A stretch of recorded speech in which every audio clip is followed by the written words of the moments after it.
You will hear two people discussing an extramural course. Fill in the information you hear on the application form below. First, you have some time to look at questions 1 to 6.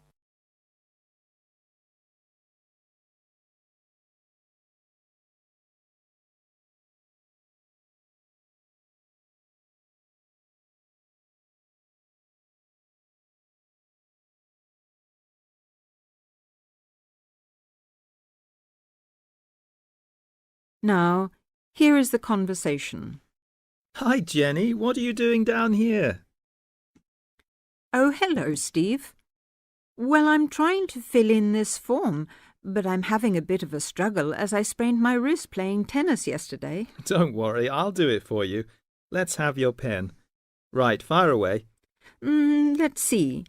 I want to do the drama and theatre studies. I'd like to get the certificate.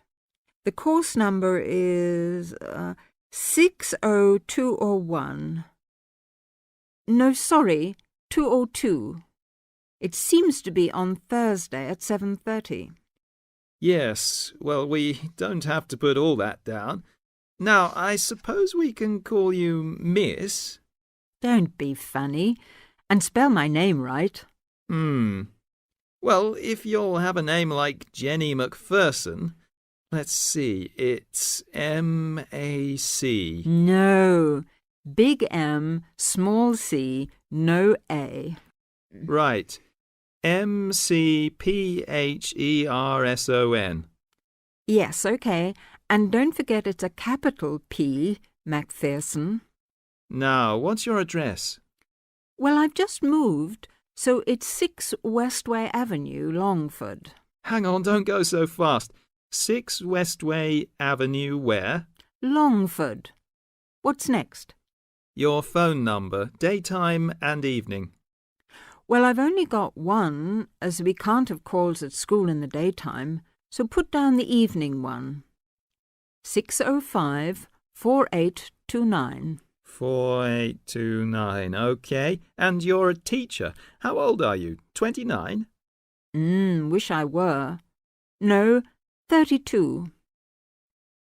Before you hear the rest of the conversation, you have some time to look at questions 7 to 10.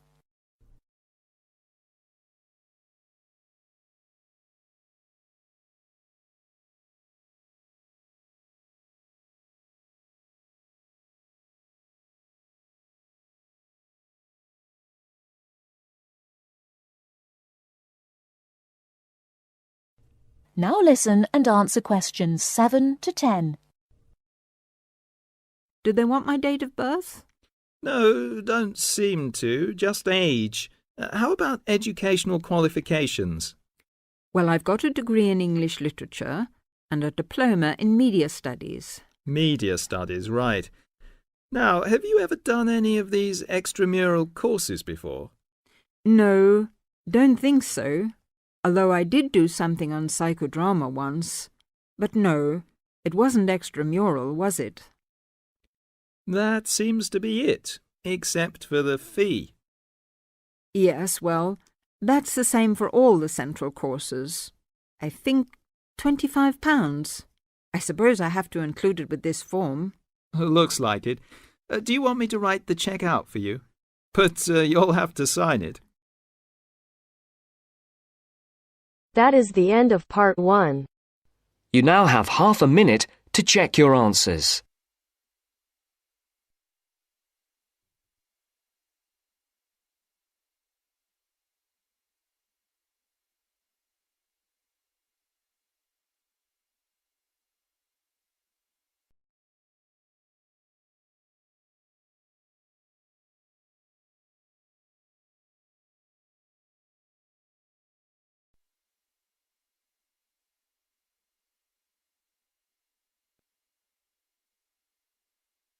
Now turns to part 2.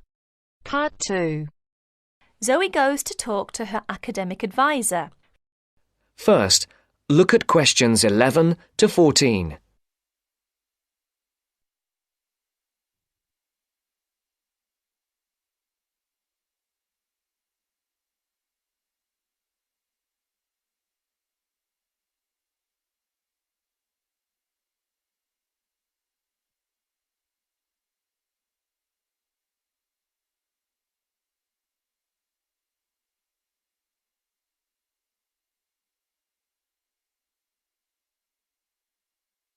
Listen carefully.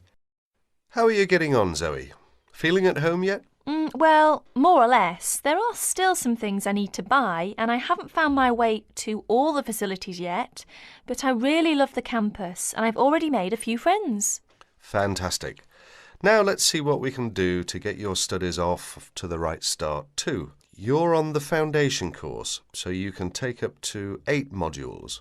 What we advise is that you take 4 modules in the first semester and, assuming everything goes well, 4 in the second.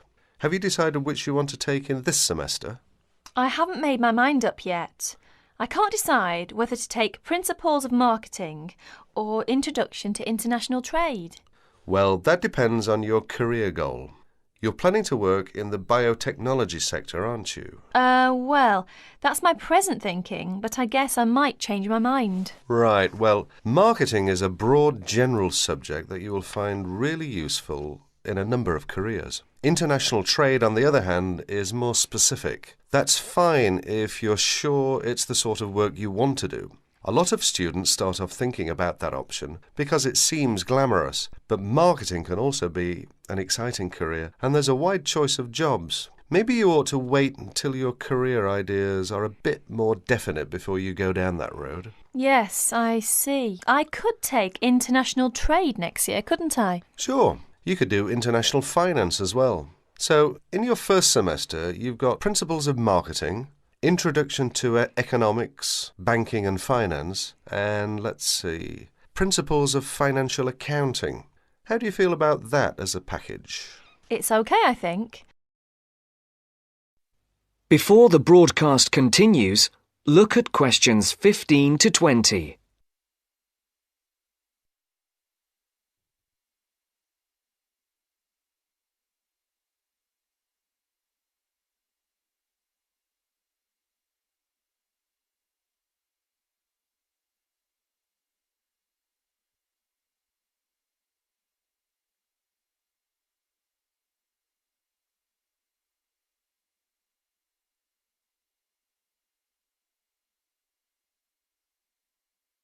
You will now listen to the second part of the talk. But I'm a bit worried about the maths. There'll be some statistics to do, won't there? Basic statistics, yes, but nothing more difficult than your last year of school maths. I know, but our maths syllabus was a bit old-fashioned. Mostly algebra, geometry, trigonometry and stuff, hardly any stats. Right, well, it sounds as if you could do with the maths brush-up course. Can I arrange for you to attend just the classes on statistics, if you like? That'd be great. I didn't want to do the whole of maths again, but the stats classes would make me feel much more confident, thanks. Hang on a minute, there's one more thing. Your English. Now, you know you have to reach a satisfactory standard in English by the end of your first year to be allowed to go on to the main BSc course. Yeah, now I'm in an English-speaking environment and I have to speak English all the time. I'm sure I'll be all right. It certainly helps, but speaking isn't everything. You'll have to get your reading up to the standards where you can understand the books on your course reading list quickly. To get the information and ideas, you need to write your essays. That means you have to develop a high level of comprehension skills. You'll never get through the course material if you try to read the books intensively from cover to cover. That's why our language skills development program gives you a series of graded academic texts to study and answer questions on a limited time. You'll probably find it hard at first, having to work against the clock without a dictionary. How can I improve my skimming and scanning skills? Good question. For that, you'll have to do a range of specially designed exercises. Sometimes these will be from a transparency, because it is often how the lecture material is presented. Sometimes I think I'll never learn all the vocabulary. English is such an enormous language. I know what you mean.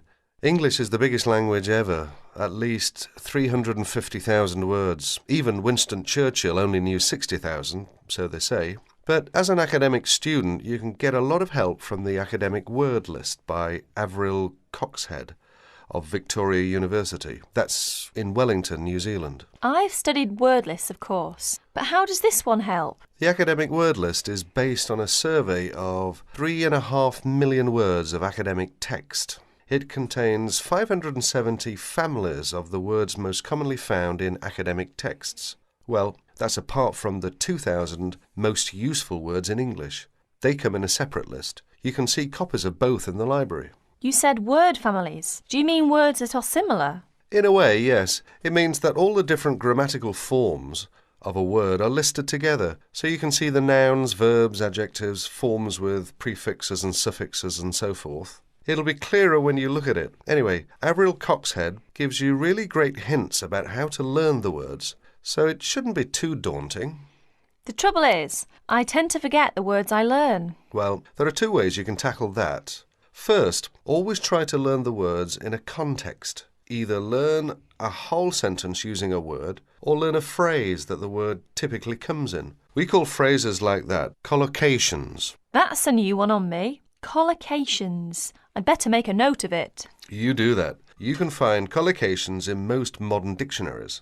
Anyway, as I was saying, there's a second study aid I recommend for vocabulary learning. When you get an assignment, take a sheet of paper and write 4 headings.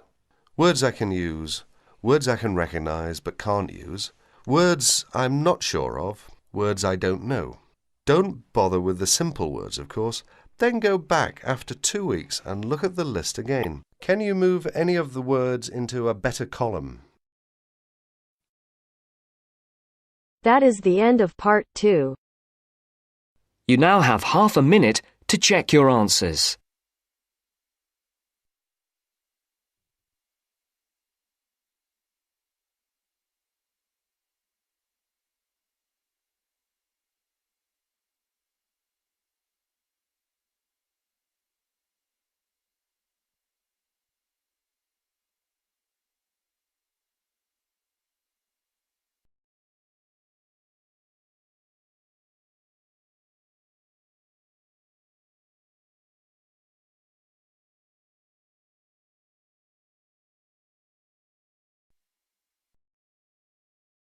Now turns to part 3. Part 3. You will hear 2 university students talking about a music course. First, look at questions 21 to 23.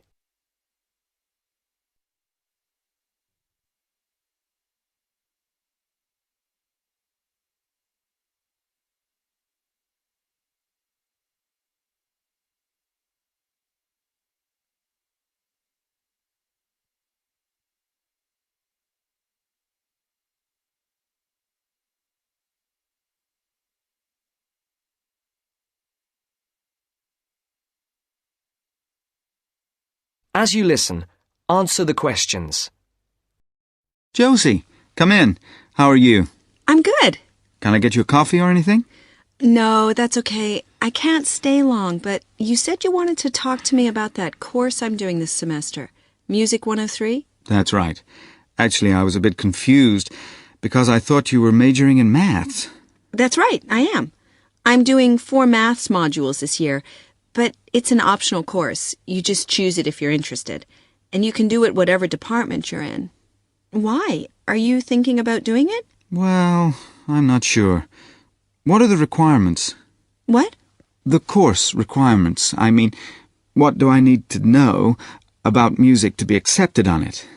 I do listen to a lot of music, everything from hip-hop and rap to classical. And I can sing, sort of. Well, for a start, one special thing about this course is that it's distance learning. You don't actually have to be at the university to do it, and you don't have lectures. So you've got to be able to work on your own without someone telling you what to do all the time. Oh? Oh. No, that should be okay, I reckon. I'm more worried about the actual musical stuff, like I don't know how to read music. That doesn't matter. They don't assume that.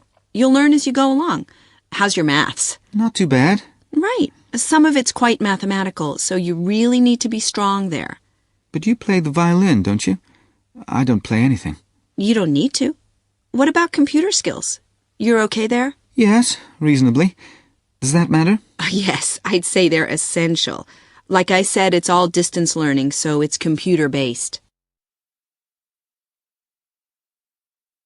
Before the conversation continues, look at questions 24 to 30.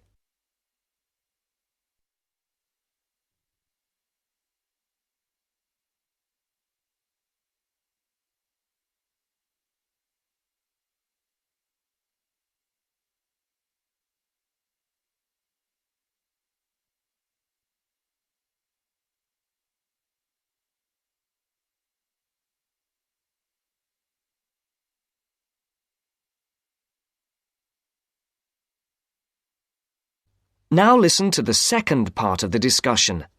What about lectures? You don't attend any. It's all online.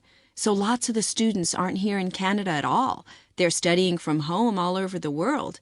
We've got someone from my group in Jamaica and a couple from Taiwan. Oh, and some from Hong Kong as well. So, how does it work? Oh, well, there's a multimedia course website on the internet where you can listen. You can listen and watch at the same time. And of course, you can do it at your own pace. So if you don't understand something, you just go back. Or if you want some more examples of the music, there are links there to things that you can listen to. There's quite a lot of theory, but it's all done through musical examples, so it's practical at the same time. Like in the last module I did, we looked at a bit of the music from the movie Star Wars. The Darth Vader theme, you know. Dum, dum, dum, dum, dum, dum. Yeah. Oh, yeah. Then we looked at a theme from Wagner's Tristan and Isolde. Do you know it? Written in the 1850s. And we could see there were all sorts of parallels between them. And that's a feature of the course. We often look at modern Hollywood themes to illustrate concepts in classical music. It sounds really interesting. Do you have a course book? No, we don't use one. We're given a software program called Notability Lite. And what it does is it presents what we write, the music we write, really clearly. And it also allows us to play back any piece of music on our computer at home. But that's not all. We can write our own music, quite complex stuff for various instruments, and the program plays it back to us. Plays the actual music? Yes, so it means that your computer is actually your own musical instrument. And we can even submit our finished pieces to our tutor by email. So you do need your own computer, obviously. Yes, with at least 64 megabytes of RAM. That's okay. I've got 128. Oh, and a CD-ROM and a sound card, of course. No problem. So, how long is the course? It's 6 months. There are 2 a year, so you could actually enroll for the next one if you wanted. It starts in January. I started last September and I finish in February. And how many credits is it? 3. In order to pass, you've got to do 6 assignments. I'm just doing my 4th one now. And take a final examination. Oh, anyway, why don't you call round sometime and I'll show you the sort of things we do. You can even listen to some of my music. That would be great. Well, thanks, Josie. Now, are you sure you don't have time for that coffee? That is the end of part 3. You now have half a minute to check your answers.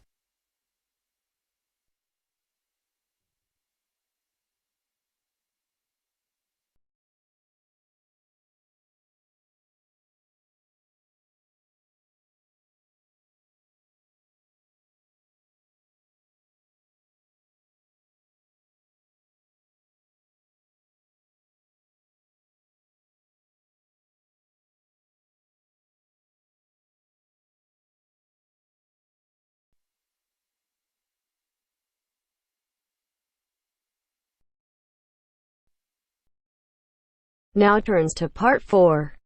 Part 4. You will hear a talk about the pitfalls and pleasures of being a postgraduate student. Look at questions 32 to 37.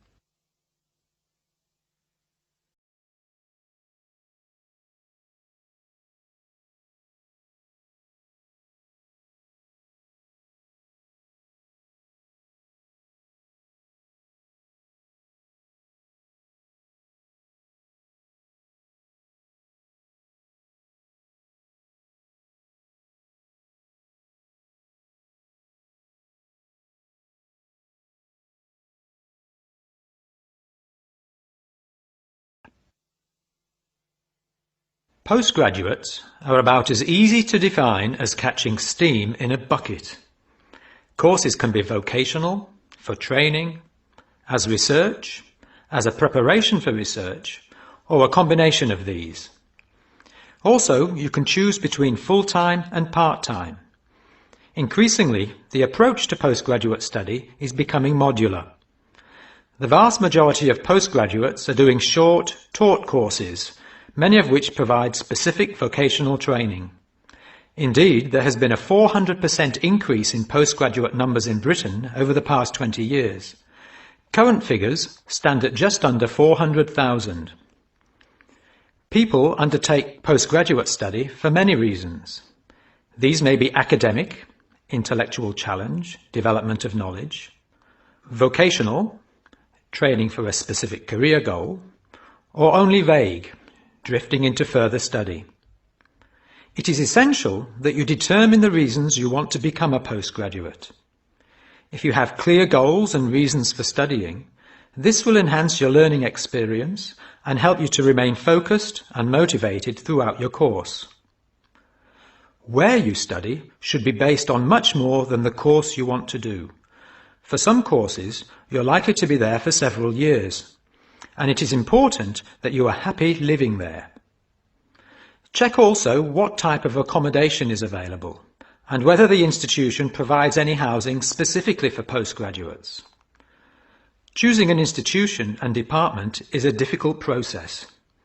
To determine quality, do not rely on the reputation of an institution, but find out what the ratings are from the most recent assessment exercises.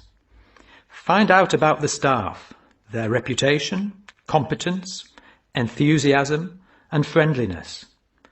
Visit the department if possible and talk to existing postgraduates about their experience, satisfaction, comments and complaints. Be very careful to check how they feel about their supervisors. Also, check what facilities are available, both at an institutional level, for example libraries, laboratory and computing facilities, and in the department, for example study room, desk, photocopying, secretarial support, etc. Everyone will have their own priorities here. I am always anxious to check the computer support available and regard it as slightly more important than library access. Your working environment and the support available to you plays an essential part in making your work as a postgraduate a positive experience. Life as a postgraduate can be very different to your other experiences of education. Things that can distinguish your experience are the level of study, independence of working, intensity of the course, the demands on your time, and often the fact that you're older than the majority of students. These factors can contribute to making you feel isolated. However, there are several ways you can make sure that this is either short-lived or does not happen at all. Many student unions have postgraduate societies that organise social events and may also provide representation for postgraduates to both the student union and the institution. Departments can also help to create a sense of identity and community, and often have discussion groups available. Don't be afraid to talk to staff about any difficulties you might be having. Of course, universities provide counselling services, but we have found that the best advice comes from talking to other postgraduates who may have faced similar difficulties. Look at questions 38 to 40.